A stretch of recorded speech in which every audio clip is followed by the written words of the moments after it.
Hi friends, welcome to trendy food court. ఈరోజు మన ఛానల్లో దసరా నవరాత్రుల స్పెషల్ రెసిపీ కదంబంని చూసేద్దాం. నవరాత్రులలో 6వ రోజు నైవేద్యంగా అమ్మవారికి దీన్ని సమర్పిస్తూ ఉంటారు. ఈ రెసిపీని చేసుకోవడం చాలా సింపుల్. ఇప్పుడు ఈ రెసిపీని ఎలా తయారు చేయాలో చూసేద్దాం. ముందుగా 1 కప్పు రైస్ని ఉడికించి తీసుకుందాం. నేను ఇక్కడ ఇద్దరికి సరిపడే క్వాంటిటీని తీసుకున్నాను. అలాగే 1 కప్పు ఉడికించి పెట్టుకున్న కందిపప్పును తీసుకోండి.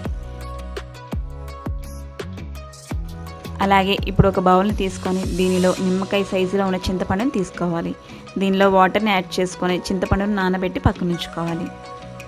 ఇప్పుడు స్టవ్ని వెలిగించి ప్యాన్ పెట్టుకుందాం. దీనిలోనే 3 టేబుల్ స్పూన్ల వరకు నెయ్యిని వేసుకోండి. ఇది కొద్దిగా వేడయ్యాక దీనిలో 1 టీ స్పూన్ ఆవాలను వేసుకోండి. అలాగే 1 టీ స్పూన్ జీలకర్రను కూడా వేసుకోండి. 2 లేదా 3 ఎండుమిర్చిని వేసి కొద్దిగా వేగనివ్వండి. ఇప్పుడు దీనిలోనే సన్నగా కట్ చేసుకున్న పచ్చిమిర్చిని వేసుకొని ఒకసారి బాగా కలుపుకోండి. అలాగే కొద్దిగా కరివేపాకును వేసి చిటపటలాడనివ్వండి. ఇప్పుడు దీనిలోనే 1/2 కప్పు క్యాప్సికమ్ తరుగుని వేసుకోండి. అలాగే 1/2 కప్పు ఫ్రెంచ్ బీన్స్ తరుగుని కూడా వేసుకోండి. అలాగే 1 ములక్కాడ స్కిన్ తీసి ముక్కలుగా కట్ చేసుకొని వేసుకోండి. వీటన్నింటినీ కూడా ఒకసారి బాగా కలుపుకొని కొద్దిసేపు వేగనివ్వండి. ఇప్పుడు దీనిలోనే 1/2 కప్పు క్యూబ్స్గా కట్ చేసుకున్న క్యారెట్ ముక్కల్ని వేసుకోండి. అలాగే 2 బంగాళదుంపల్ని సన్నగా కట్ చేసుకొని వేసుకోండి. దీనిలోనే 2 వంకాయలని కూడా కట్ చేసుకొని ముక్కల్ని వేసుకోండి. అన్నింటినీ కూడా బాగా కలుపుకోవాలి. ఈ రెసిపీని అమ్మవారికి నైవేద్యంగా పెడతాం కాబట్టి ఉల్లిపాయ, వెల్లుల్లిని తప్ప ఏ కాయగూరలైనా యూజ్ చేయొచ్చు. ఇప్పుడు రుచికి సరిపడా ఉప్పుని వేసుకొని ఒకసారి బాగా కలిపి మూత పెట్టి కూరగాయలు మగ్గనివ్వండి.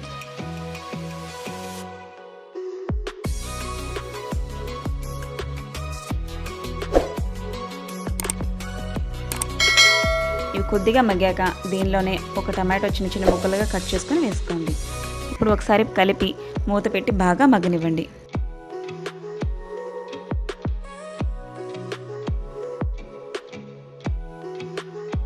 ఇప్పుడు కాయగూరలన్నీ కూడా బాగా మగ్గిపోయాయి.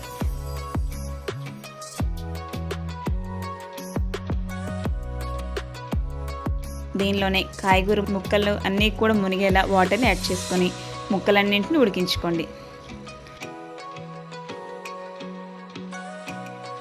ఇప్పుడు ముక్కలన్నీ కూడా బాగా ఉడికిపోయాయి. దీనిలోనే 1 టీ స్పూన్ ధనియాల పొడిని వేసుకోండి. అలాగే 1/2 టీ స్పూన్ పసుపుని కూడా వేసుకోండి. అలాగే 1 టీ స్పూన్ కారంని కూడా యాడ్ చేసుకొని బాగా కలుపుకోండి.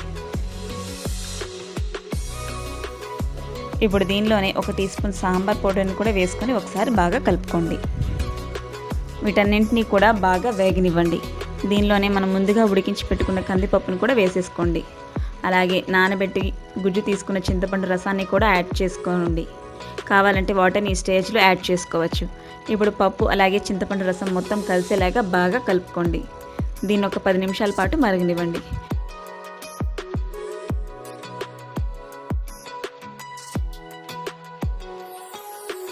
మూత తీసి ముక్కలన్నీ బాగా ఉడికాయో లేదో చెక్ చేసుకోండి. సాల్ట్ ఒకవేళ సరిపోకపోతే ఈ స్టేజ్లో కొద్దిగా యాడ్ చేసుకోండి.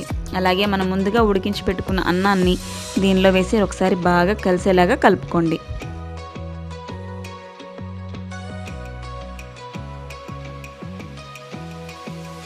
ఇప్పుడు స్టవ్ని అయితే ఆఫ్ చేసేసుకోండి. ఇప్పుడు మూత పెట్టి రైస్ మొత్తం కూడా మసాలా అంతా బాగా పట్టేలాగా పక్కనుంచుకోండి. ఇప్పుడు మూత తీసి చూస్తే ఎంతో టేస్టీగా ఉండే కదంబం రెడీ అయిపోతుంది. ఇప్పుడు పైన కొద్దిగా కొత్తిమీర జల్లుకోండి. కొత్తిమీర జల్లుకొని గార్నిష్ చేసుకుంటే సరిపోతుంది. ఎంతో టేస్టీగా ఉండే కదంబం రెసిపీ అనేది ఈజీగా రెడీ అయిపోతుంది.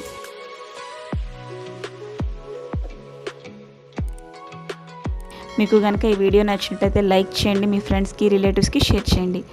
మరిన్ని లేటెస్ట్ రెసిపీస్ కోసం ట్రెండీ ఫుడ్ కోర్ట్ ఛానల్ని సబ్స్క్రైబ్ చేసుకోండి. Thank you for watching.